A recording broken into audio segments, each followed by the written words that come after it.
सच्चिदानंद घन परमात्मा में, तब है जीव है प्राणी जब उस सूक्ष्म बुद्धि के द्वारा परमात्मा का साक्षात्कार करता है। उस परमात्मा के साक्षात्कार यानी अनुभव, दर्शन, चिंतन करता हुआ सच्चिदानंद घन परमात्मा में संतुष्ट होता है। तब सत्य चित्त आनंद रूप परमात्मा, सत्य चित्त आनंद घन, सच्चिदानंद घन उस परमात्मा में संतुष्ट होता है। अभिप्राय उसका फिर कोई भय, कोई क्रोध, कोई राग, कोई लोभ, कोई मोह, यानी उसकी कोई भी स्थिति असंतुष्टि की ओर नहीं जाती है, वह असंतुष्ट नहीं होता है।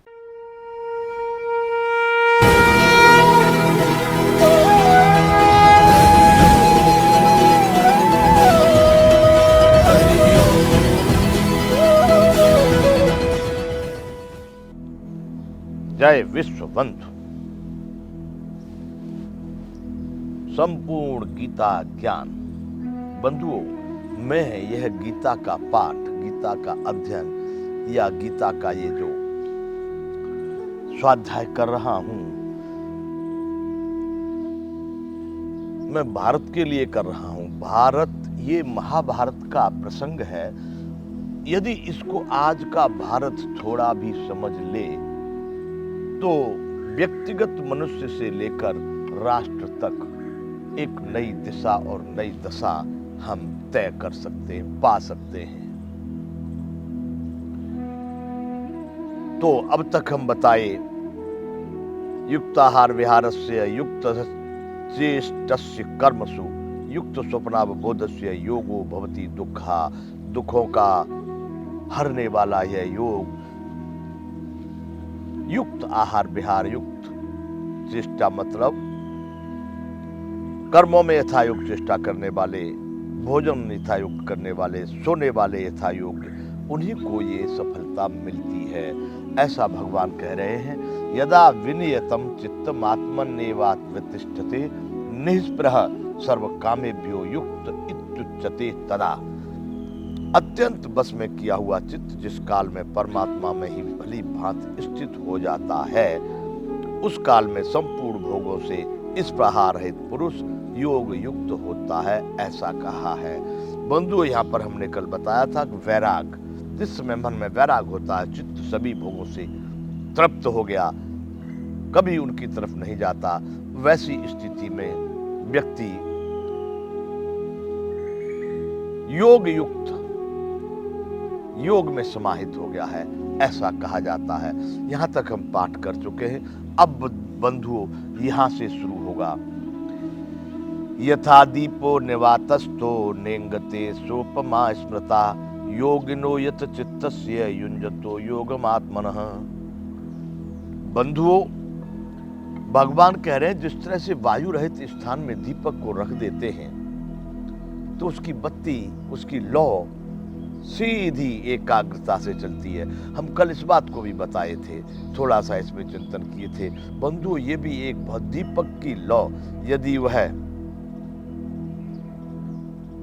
वायु रहित स्थान में घी का दीपक, अगर गाय के घी का जला हो और थोड़ी देर आप त्राटक की स्थिति, उस लौ को अपने गुरु मंत्र के साथ या इष्ट मंत्र के साथ आप चिंतन करते हुए सतत देखें, 10 मिनट, 15 मिनट, 20 मिनट, इससे भी बड़ा आराम होता है। मनुष्य को बहुत शांति प्राप्त होती है और आपका मन, चित्त, बुद्धि, ये जितने भी इंद्रिय और विषय हैं, इनसे विमुख होकर वो एकाग्रता में लगने लगते हैं। जिस प्रकार वायु रहित स्थान में स्थित दीपक चलायमान नहीं होता, वैसी ही उपमा परमात्मा के ध्यान में लगे हुए योगी के जीते हुए चित्त की कही गई है। परमात्मा के ध्यान में, देखिए बंधु, मैं ध्यान क्या मानता हूं कि ध्यान के अतिरिक्त इस संसार में कोई भी कार्य नहीं हो सकता। सारे कार्य ध्यान से ही हो रहे हैं। हम बात भी कर रहे हैं, इस समय जो बोल भी रहे हैं वह भी हम पूरे ध्यान से ही बोल रहे हैं। जो भी कार्य हो रहा है, यदि ध्यान आपका वहां पर नहीं होगा, ध्यान से यदि आप वंचित हो गए तो वह कार्य सफल नहीं हो सकता।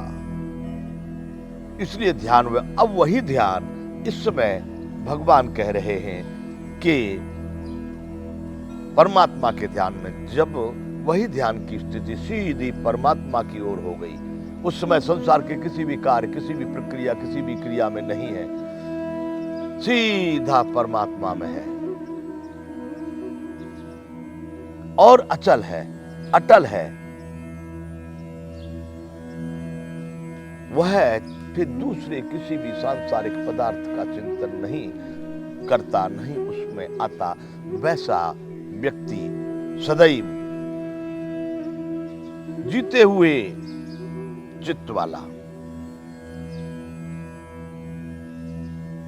उसकी भी स्थिति दीपक की लौ जो वायु रहित स्थान में है, हिलती नहीं है। कितनी एकाग्र, इतनी आनंददायक, इतनी सुखदायक होती है।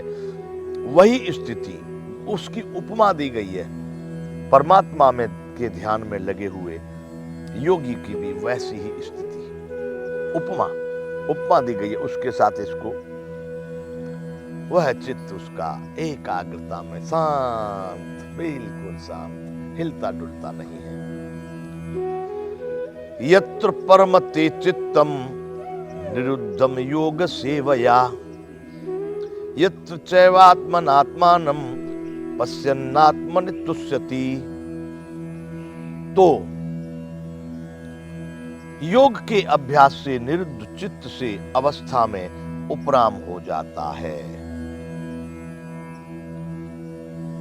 योग के अभ्यास से निरुद्ध चित्त जिस अवस्था में उपराम हो जाता है, अभिप्राय बराबर सतत योगा अभ्यास करने से इन संसारिक पदार्थों से जिस समय पर चित्त जिस अवस्था में, जिस काल में, जिस समय में उपराम हो जाता है, यानी इनसे वंचित, इनको छोड़ देता है, इनसे दूर हो जाता है, और जिस अवस्था में परमात्मा के ध्यान से शुद्ध हुई सूक्ष्म बुद्धि द्वारा परमात्मा को साक्षात्कार करता हुआ सच्चिदानंद घन परमात्मा में संतुष्ट होता है। एक चित्त से ध्यान यहां करें परमात्मा के ध्यान में।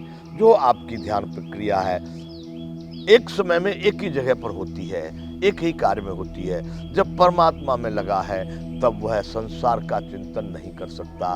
उसकी स्थिति उस समय संसार के सभी कर्मों को प्रकृति गुणे कर्माणि सर्वस्य, प्रकृति के द्वारा सारे कार्य किए जा रहे हैं, ऐसा सोचकर शारीरिक जितने भी कर्म हो रहे हैं, क्रियाएं हो रही हैं, उनको एक दृष्टा और साक्षी की तरह वो देख रहा है, लेकिन स्वयं कहां पर है? परमात्मा में स्थित है।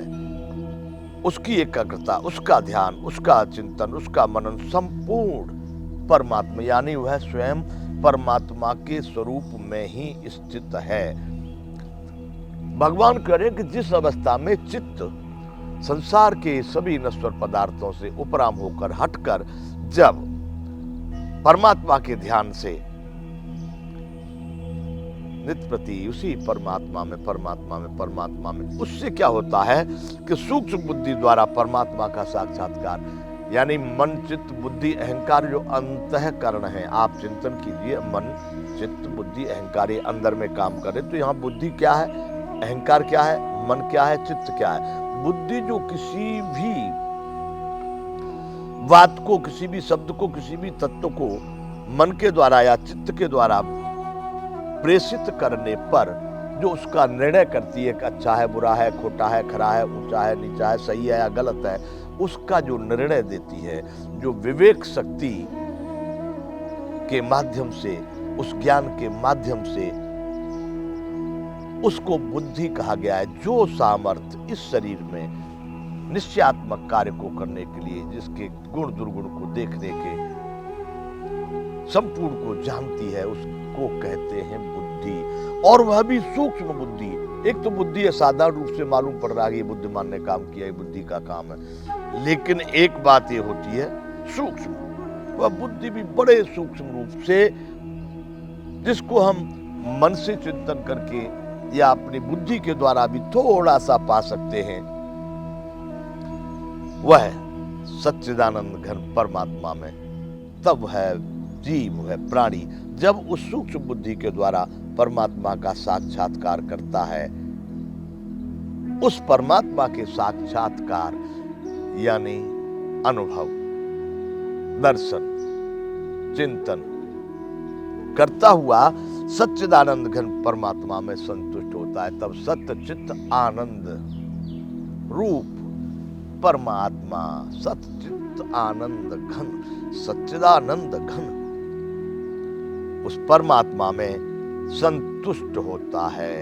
अभिप्राय उसका फिर कोई भय, कोई क्रोध, कोई राग, कोई लोभ, कोई मोह, यानी उसकी कोई भी स्थिति असंतुष्टि की ओर नहीं जाती है, वह असंतुष्ट नहीं होता है। जय विश्व बंधु।